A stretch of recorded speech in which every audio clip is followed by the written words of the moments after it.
Kapag pinili ka dahil magaling ka, dahil angat ka, expected na yun. Pero kapag pinili ka kahit hindi ka naman magaling, kahit hindi ka naman deserving, ang tawag doon ay grace. Paulit-ulit ako magpapasalamat sa biyayang hinamak ang lahat, maabot at maligtas lamang ako. I was just a nobody waiting for validation, for acceptance, and for someone to include me.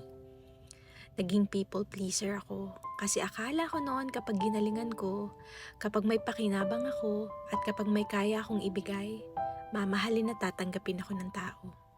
Not until I met Jesus. Wala akong kahit ano na maibigay, wala akong kayang maipagmalaki, wala akong ibang dala kundi failed expectations, failed hope and broken heart. Sino ba naman ang mag-aaksaya ng panahon sa gaya ko? Sino ba naman ang kayang piliin ng tulad kong madaming issue sa buhay? Sino ba naman ang kayang sumama sa akin hanggang dulo? But to give you a plot twist, He chose me long before someone can. I messed up, but He chose me. I failed, but He saw my potential. I sinned, but He loved me still. I sinned again, but He never condemned.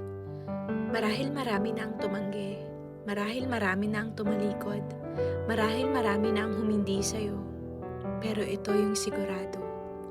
Pinili ka noon pa. With love and prayers, Noel.